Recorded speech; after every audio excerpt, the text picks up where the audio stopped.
Our first group in this session is our Sustainability Science Capstone group. They will deliver an estimated environmental impact of New York City's e-commerce shift. Zoe?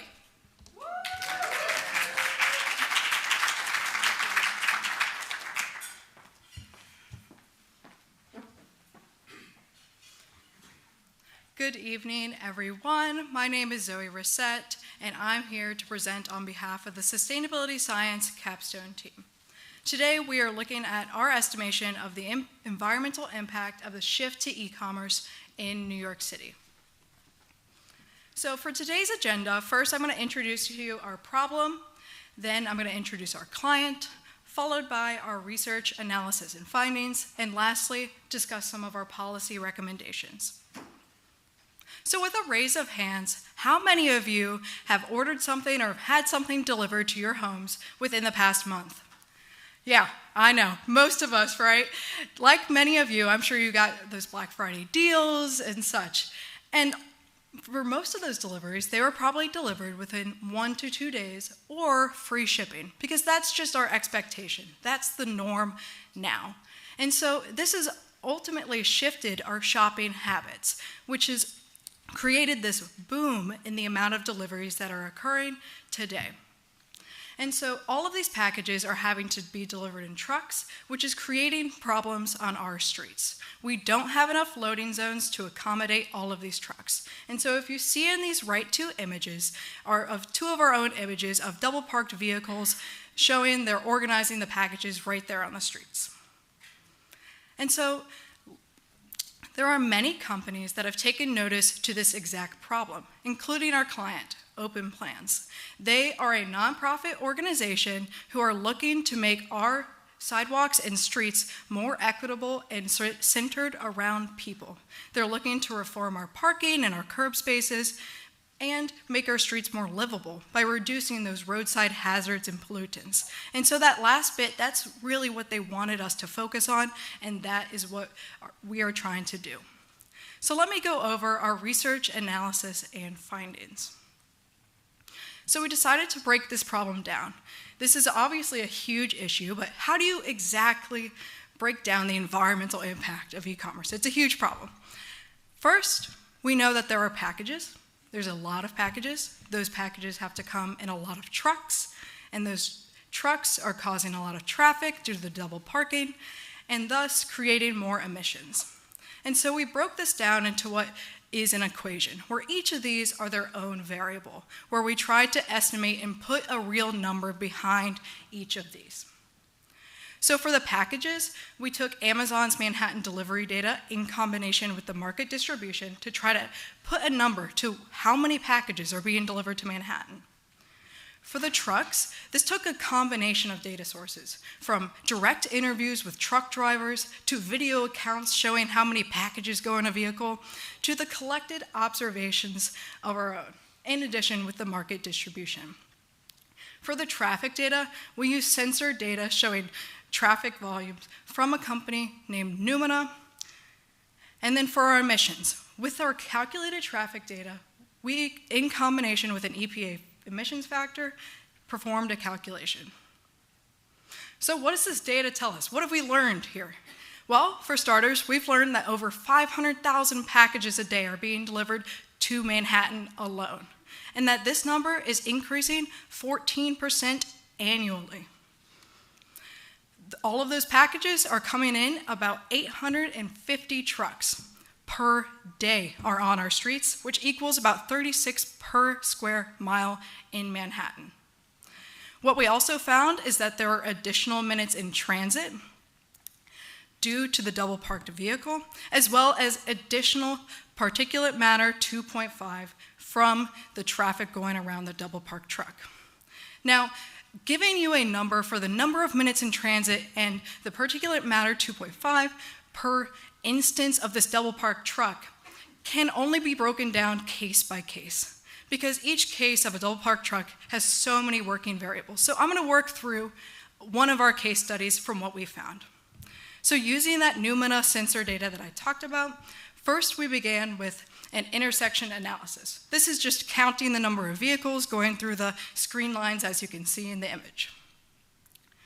Then we conducted a queuing model, which is common in traffic modeling, where it calculates the average queue or like wait time of the cars behind the vehicle and the time it takes to go around the double parked truck.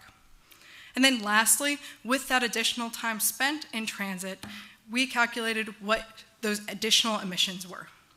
So let's go through that calculation. First, we took that waiting time in combination with average travel speed, in combination with that emissions factor for particulate matter 2.5, and the number of vehicles that are passing that single double parked truck to give you, in this example, 0.06 grams of particulate matter 2.5. Now, this may seem like a small number. However, this scaled up, if we were to use these exact conditions, would be 65,000 grams of particulate matter 2.5 annually added. And so also we wanted to understand what exactly is determining the number of trucks. So we performed a sensitivity analysis to better understand the number of trucks on our street. And what this analysis shows is that the truck utilization rate, so the amount, how full is that truck, and the package size really have the most impact on the number of trucks on the streets in Manhattan. And so that brings us to now we've had all these results. What can we do for policy? What can we do?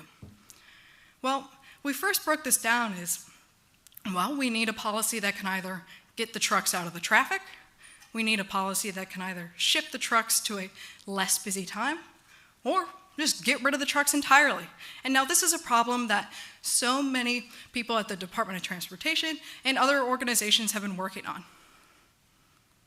And so we broke this down into our top 6 regulation and policies that we saw recommended for New York City, along with those that were implemented in other major cities like New York. And so I'm just going to read off those regulations, and then we're going to dive into 2 of those that interested us the most. The first being loading zones. This is just simply increasing loading zones. Next would be the off-hour delivery. So that's shifting delivery to nighttime. Smaller trucks, that's just shifting to smaller trucks, micro hubs, curb reservations, or just utilizing water and rail shipping. Why not? So let's step into one of our first that piqued our interest, micro hubs. So micro hubs are essentially small distribution centers spread throughout the city. So instead of having larger distribution centers away from the final destination, you bring in smaller hubs where trucks offload all of their packages to one centralized location, and then you have e-bikes or walking for that last mile or that last bit of delivery, essentially getting rid of those double parked trucks. Another one that we looked at was a street curb reservation system. This is a system that has been implemented and tried in cities such as DC, Philadelphia, and London. And so essentially a curb reservation system shifts that demand. It's providing predetermined parking, and so not all the trucks are showing up at one time. And this can also be implemented with other New York City pilot programs, such as the Green Loading Zone program. So we need to increase the number of loading zones, and then why not try out a reservation system? So with all that to say, I want to leave it here, is that this is clearly a problem now, but also a very much increasing problem for the future. I mean, 14% of packages each year is massive, especially if we already have 500,000 today. Also, that 0.06 grams number of particulate matter 2.5 per truck, this, what we figured out, accounts for 0.2 to 0.4% of all particulate matter 2.5 emissions in New York City. So it's nothing massive, but it is significant enough that this affects our health and is important. So thank you all for listening, and thank you to those we consulted throughout this process.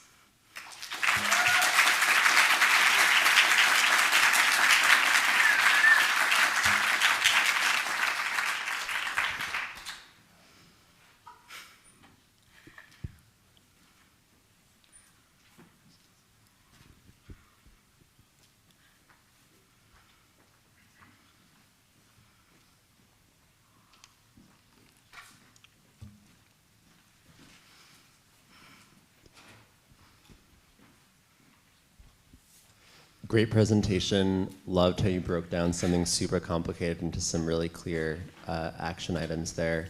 You know, I know that you calculated kind of the incremental emissions from the vehicles going around the trucks. Mm-hmm. I'm wondering, when folks think about not only that, but also the emissions from the trucks themselves driving in and out of the city, you know, do you think that that makes the policy argument stronger? I guess, to what extent were the truck emissions themselves talked about in any of the literature you might have seen? I would say that's definitely the direction a lot of these major delivery companies are taking right now. They're all trying to electrify their fleet, which is obviously very important, but obviously all the cars going around them are not electric vehicles themselves. And so for this, we were really looking to understand the impact of having all those extra vehicles wait. But yeah, that's currently where a lot of people are taking it, is electrify their fleets.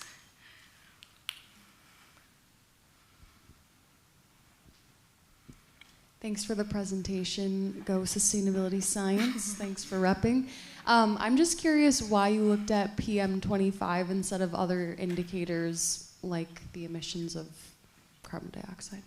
So this was just a common metric used in terms of traffic emissions and gauging roadside emissions is why we went with it.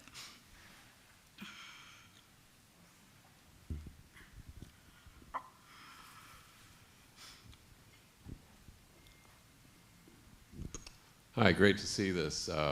I'm actually Mark Seaman with New York City DOT.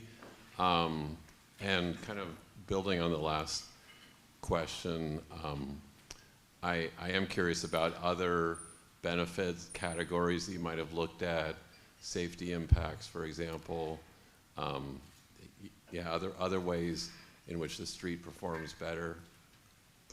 Yeah, no, this is a great question because obviously there's more than just the emissions of these vehicles. The safety is a huge part, not necessarily what we were trying to look at here, but things like extra traffic noise, or maybe the hazard to the actual workers who are having to basically sort through these packages in the middle of the street is something that we did make at least note of for our report.